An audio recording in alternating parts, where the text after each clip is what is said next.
Hey there, it's Derek here from Pacific Coast Auto in Japan. We're looking at an FD RX-7. This one bought from auction. Here in Japan, we're going to be sending this one over to the USA. This one has just 63,000 original kilometers, so very low mileage on it. And this is going to be a post-purchase inspection video where we'll check over the condition of the car and compare it to the auction inspection sheet before it gets sent over on a boat to the USA.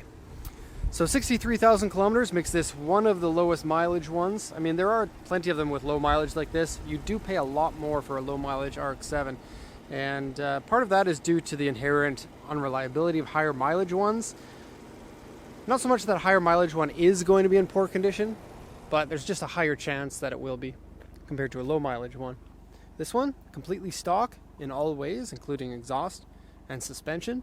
And for one with 63,000 kilometers on it, that means that it's keeping it in stock condition keeps the value up, and so that's really nice. Interior all very nice, exterior all very nice. A few things here and there. It is a 25-plus-year-old car.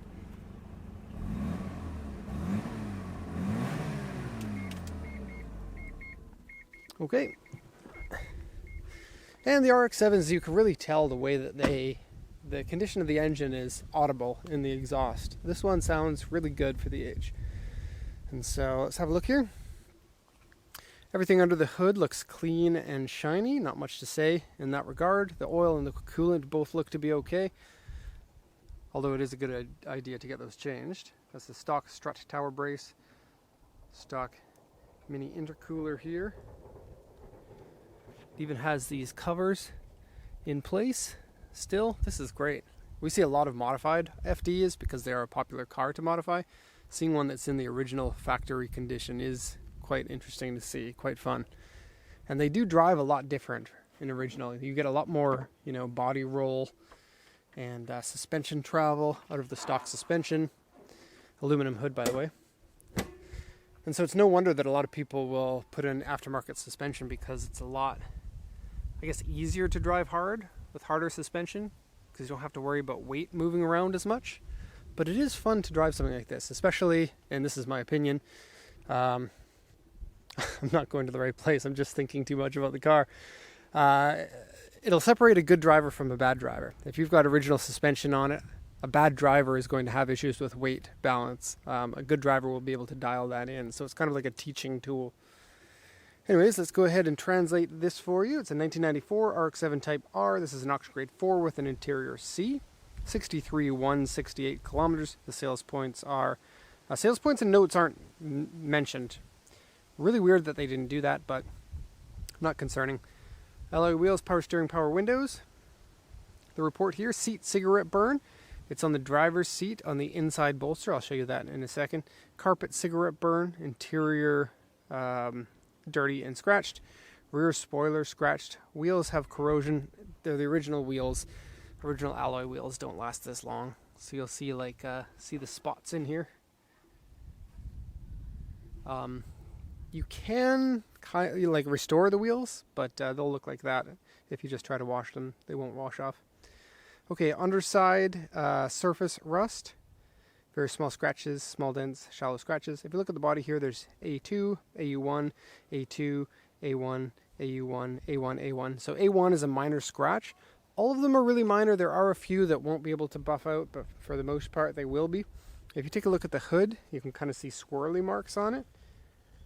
So a proper cut and polish will do good on this. Just be very careful. Here you can see it. Be very careful when you're cutting old paint like this. You want to make sure that you don't go down too far. Okay, gotta mention the rear spoiler and the front bumper are slightly different colors. I believe this is due to paint fading over time, but I'm not 100% sure on that.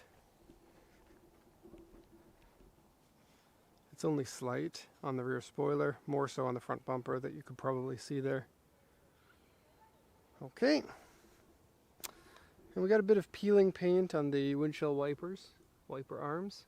Here you can see it more over there. Alright, the headlights work. Retractable headlights. I keep them in the up position just because nowadays there's such a unique thing about cars. You don't see them anymore. I think this and the Corvette were the last two cars to get the pop-up headlights, and this was the last JDM car to have them.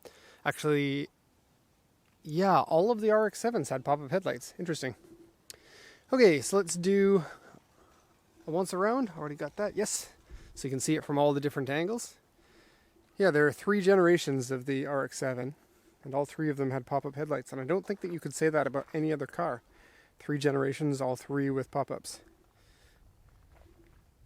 Okay, tires front and rear are both the same size, a 245 45 R17. These tires on it are from the year 2000, so they're now nearly 22 years old. So time to get those tires changed. You'll have issues with tires that are that hard. They will not grip very well at all. And even though they still have tread on them, the tires, you know, the insides of the tires might break down. You might have a tire separate belts or something like that, even though it looks fine on the outside. And that's happened to me a few times on different cars. Okay, as you can see, it looks really good. It looks great in black. It looks great when it's all original.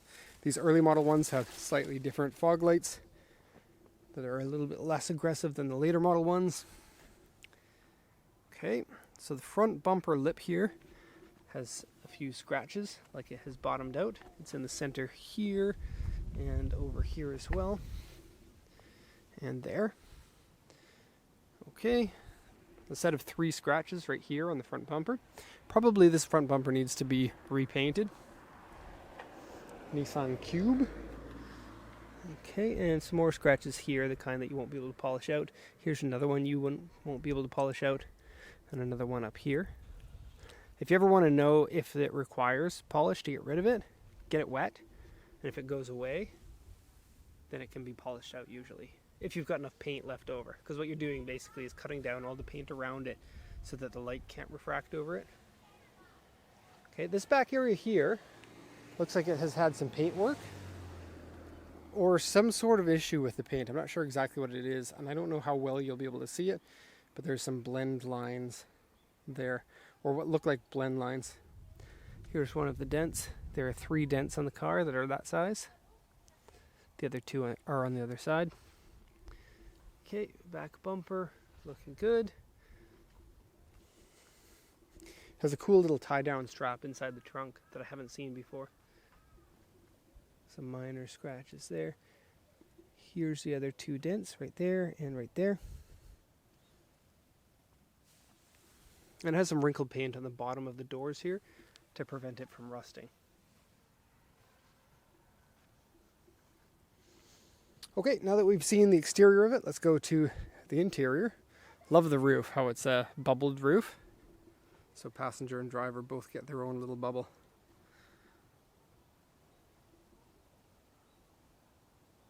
Okay, doors. Most of the RX-7 doors don't work very well. These get loose, and they're not in this case.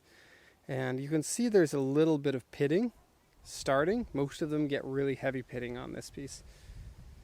Now they open and they close properly. Most of the time if you close an RX-7 door with that gentle of a close, it'll still stick out a little bit. It's a very common problem on these. Okay, I'll just take that key out so it doesn't yell at us. Still has the original plastic seal over the scuff plate there. So you can take that off if you want. Since the plastic's been on for so long, you might have some discoloration in the actual plastic scuff plate. Door cards are very good on both sides. This piece here isn't cracked. This is a common piece to crack as people lean on it when they get in and out of the car. The RX-7 is a little bit weird. The door curves so much here that normally what you would do is you would put your hand on the sill as you're getting out of a very low car like this. Like you're only 7 centimeters or 10 or 12 depending on how low the car is from the ground. It doesn't give you very much room to get out, so you need to brace yourself when you're getting in and out. But this one's slippery, so if you hold here too high up, your hand can slip as you're getting out. So a little bit of a, I guess you can consider it a design flaw, but it really isn't. If you open the door wide enough, you don't have to do that, but that's assuming there's no car right next to you. Okay, and that opening and closing of the door goes for the passenger side as well. They feel like they haven't been opened or closed that much. Okay, carpets are good. They both have the RX-7 badge on them in good condition. Here's the seat. I'll show you the cigarette burn in a second. There's also a little bit of bolster wear on the inside of this, so have a look.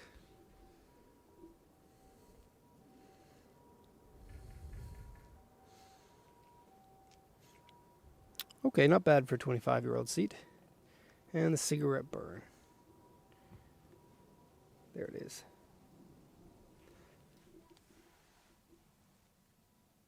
Super close up. It's like a third of the size of a pinky finger nail, depending on the size of your pinky finger. Okay, cool looking gauges. Tachometer right in the middle, exactly where you want it. When you're driving hard, that's the one that's the most important for you, especially if you're on a track or a circuit. Dashboard has no cracks in it. There is a little bit of white paint put on here and here. Should be able to get that off with some sort of a solvent. Be very careful what you pick, or go to a professional. That's not going to ruin things.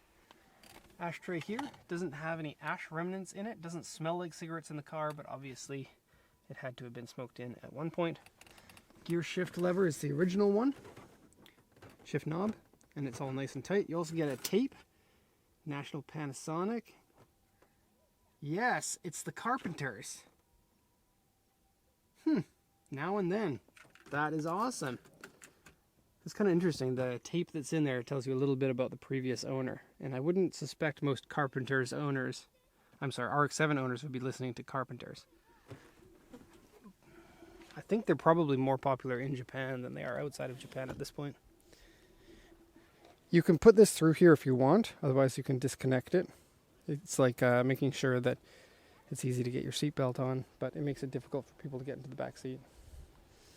This just pops up, so you can push this up and then it comes off. But those are brittle and break easily, so I don't want to do it. Okay, these back seats are good other than the paint that I already showed you. There's no cracking on the top, which happens really easily because it's right next to your window here and gets sun damaged really easily. Close this. Trunk open. Okay, still has the tonneau cover. Excellent, it's in good condition. Here you can see the tie-down straps. It says RX-7 on it. You can open the buckle here, and they're attached up there and over there. But for some reason, nobody decided to attach them back here. But that's to make it so that you can go around the corners nice and quick without your luggage sliding around in the back. Okay, underneath here is all in good condition. This mat is good. The foam underneath is good. The spare tire is in there. There's no signs of any issues in the back, like repair marks or anything. Okay, let's close this.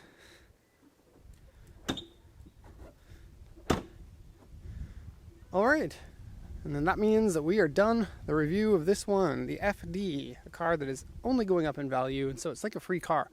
If you've got the money to pay for them, drive it for 5 or 10 years, and it will be worth more when it's time to sell it, especially if you keep it in nice, good condition like this one has.